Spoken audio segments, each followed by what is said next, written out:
Good morning, everybody. Or I guess I could say it's a kind of a gloomy morning, which kind of brought up exactly why I wanted to do this video. When you look at gloomy things, kind of brings up the idea of depression, grief, things like that. So I did want to touch on that just for a second. A lot of times when people are going through depression or grief, if they just were to understand what the experience actually is, what they're actually going through, instead of just allowing the ego to take over, it would be a much easier thing to do. So let's just talk about the experience of grief, the experience of depression, just for a little bit. So to begin with, this can only happen after the ego has risen, which pretty much happens does happen every single morning when you wake up. You wake up, you've been sleeping for a long period of time, you haven't thought of any thoughts, you haven't identified with anything, and then immediately you wake up and you think, I am this person in the world. And anything from that viewpoint would be the ego. So anything that we go through that we think is good or bad would be actually viewing it through the eyes of the ego. So let's look at depression, let's look at grief. So what is the experience of either one of them? Basically, it's just a thought. A thought occurs, and we have free will to decide whether we like the thought or we don't like the thought. Regardless if it's something that normally people would deem, well, no, you have to dislike that thought because it's really bad, or you have to love that thought because it's really great. But it's not really how it works, and I'll give you an example. So for as far as depression, we'll say, this morning you wake up and you see it's a gloomy day. And you look and you identify with the gloominess of the day, and you think, I, which is the ego, am involved and intertwined with this bad day. So you could say to yourself, this morning I'm very depressed because of all this gloominess that I'm aware of. So the idea is, do you have to? Are you being forced to identify and attach yourself to the gloominess of the day? Well, the answer is no. We all have our ability to either identify or not identify. Now, let's take the idea of grief or the experience of grief. With grief, all of a sudden, you will get a thought of somebody that has passed away, and your mind will deem that as a very bad, very stressful thought. At that moment, whether you right now want to believe it or not, we all have the ability at that moment to either identify with it as a negative thought or not identify and attach to it.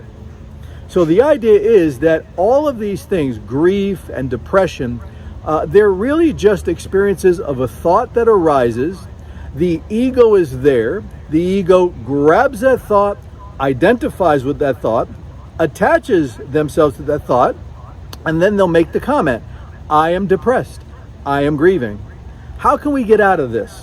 Well, the really only way to do this, you can't do like I'm sure you've heard the word surrender. Well, the problem with surrender is the idea that the ego is what is going to try and surrender. And the ego doesn't want to surrender. The ego is something that gains strength by grabbing a hold and pulling it towards itself.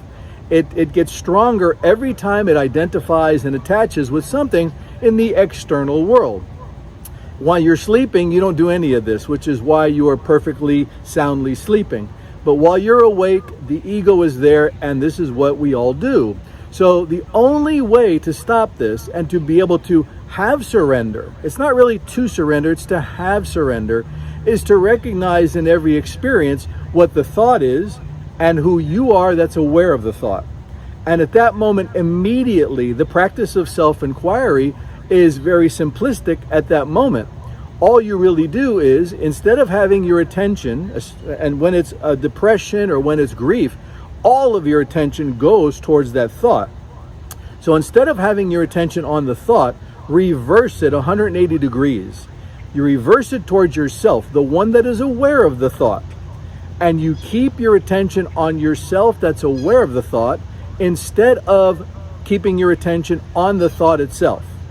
Okay, that way you're going to break the attachment that you have, that grip that you have, where you are attaching yourself directly to the thought, to the depression, and to the grief. So, like I said, just make sure that anytime any negative situation occurs, Just take your attention off of the negative occurrence, the negative thought, place it back on yourself, who you know for a fact is the one that's aware of the thought. Keep the attention on yourself, not the thought, and that will eventually promote surrender. Now, the practice of self-inquiry is something that you just don't do when you have these negative thoughts. You do it all of your free time. It's a total devotion to a practice that ultimately will put you in the position where you will no longer have to do the process of looking at a thought and knowing who's aware of the thought and placing your attention. It will actually become automatic. But self-inquiry is something that has to be done as a very, very motivated practice, and it has to be done at all the free times that you have.